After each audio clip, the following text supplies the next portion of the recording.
Good evening. I'm Janet Chandler with the Cullman Tribune, and I'm glad to be here with you to read you a bedtime story tonight. Tonight I'm going to read Snow White and the Seven Dwarfs. One snowy night in a castle far away, a little princess was born. Her parents named her Snow White. As the years passed, the child grew up to be a lovely young woman. Her beauty and her gentle nature won the hearts of all who knew her. After Snow White's father died, she lived in the castle with her stepmother, the queen. The queen was very beautiful, but she was cold and heartless. She was also jealous of Snow White's beauty. So she dressed the princess in rags and forced her to work as a maid. The queen's most prized possession was a magic mirror. Every day she would stand in front of it and ask, "Mirror, mirror on the wall, who is the fairest one of all?" And every day the mirror would reply, "You, O queen, are the fairest in the land."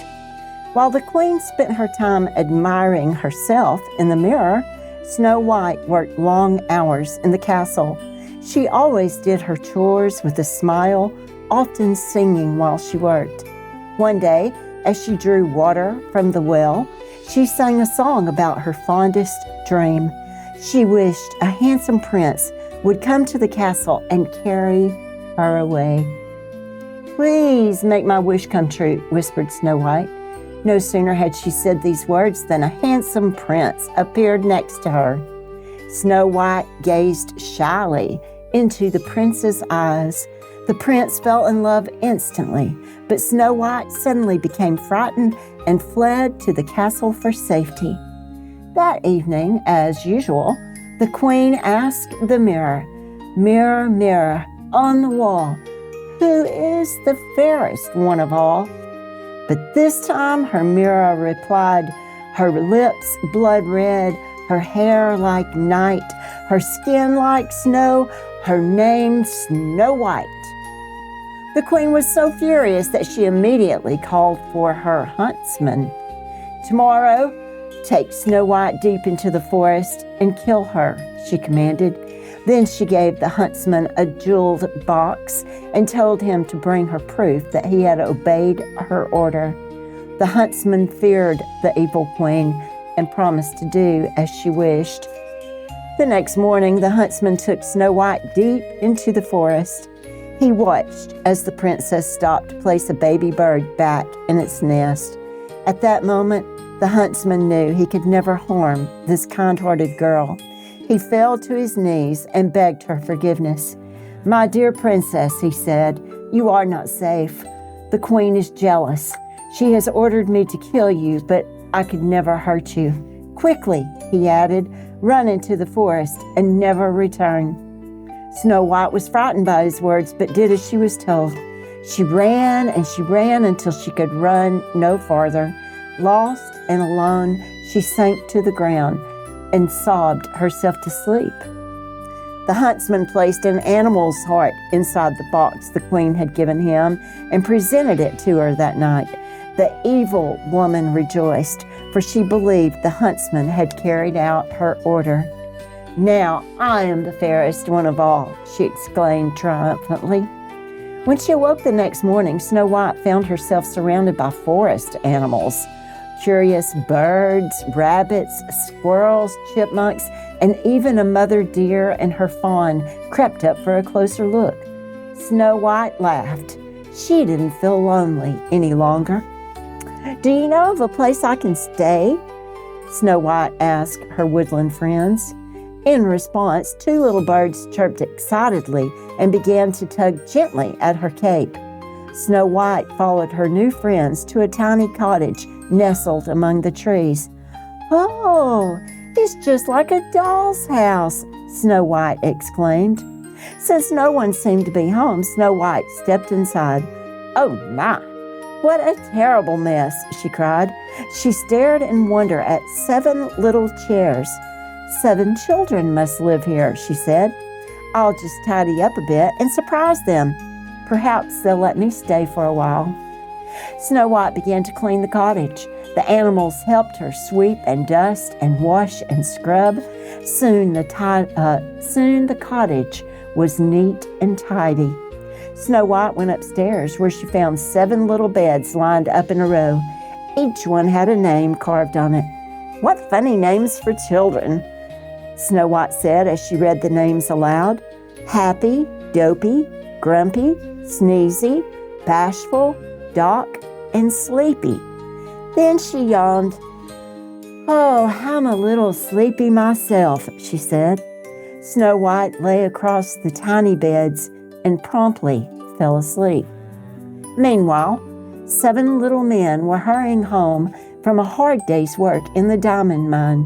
They didn't know it, but they had a surprise waiting for them, for these were the 7 dwarfs who lived in the cottage where Snow White lay sleeping. They sang merrily as they walked through the forest. Doc led the way with a lantern. Behind him were Grumpy, Happy, Sleepy, Sneezy, Bashful, and last of all, Dopey. As they neared the house, the dwarfs noticed that something was different. The windows were clean. Cautiously, they crept inside. Everything was neat and tidy. "Just as I thought," cried Doc. "Someone's been here." "Maybe it was a goblin," said Bashful, "and maybe it's still here." "Only one way to find out," said Grumpy. So upstairs they went, but instead of a goblin, the dwarfs found Snow White fast asleep on their beds. "It's a girl," declared Doc. "She's beautiful," added Happy. Snow White was awakened by their voices. "Oh," she cried when she saw them. "Why, you're not children. You're men." "That's right," said Doc. "But who are you?" Snow White introduced herself and told them all about the wicked queen. "You can stay with us," said Doc. "We won't let anything happen to you." All the other dwarfs agreed. Back at the castle, the queen once again consulted her magic mirror. "Mirror, mirror on the wall, who is the fairest one of all?" she asked. She was sure she knew the answer, but the mirror replied, "Over the 7 jeweled hills, beyond the 7th fall, in the cottage of the 7 dwarfs dwells Snow White, fairest one of all." The queen was outraged. "The huntsman lied," she shouted, knocking the jeweled box to the ground. "Now I will have to take care of her myself." The queen ran down the stairs to a dark dungeon room where she kept an assortment of enchanted powders and bubbling liquids. She quickly mixed herself a magic potion. When she drank the potion, she instantly turned into an ugly old woman. Then she cast a magic spell over a luscious red apple. "One bite of this poison apple and Snow White will sleep forever," she cackled with glee. That night at the little cottage, Snow White cooked a special meal for the dwarfs. "Supper's almost ready," she told them. "You'll have time to wash up." "Wash?" they all cried. They had almost forgotten what that word meant. But Snow White was firm, so they all went outside to scrub themselves clean. Even Grumpy got a soaking. After dinner, it was time for some fun. The dwarfs played their musical instruments and took turns dancing with Snow White. Dopey climbed on Sneezy's shoulders and covered them both with a long coat. Now he was as tall as Snow White, but not for long. One sneeze from Sneezy sent them both tumbling to the floor. Before they set off for work the next morning, Snow White gave each dwarf a goodbye kiss. "Beware of strangers," warned Doc. No telling what that wicked queen might do." "Don't worry," replied Snow White. "I'll be careful." After the dwarfs left, Snow White began making pies. "All alone, my pet?" she heard someone ask. Snow White turned and saw an old woman at the window. "How would you like to taste one of my nice apples? They're wishing apples, you know," the old woman said. "Oh, they do look good," said Snow White. The animals recognized the queen at once, but Snow White did not. Snow White took the apple and made a wish. As soon as she bit into the apple, she fell to the floor.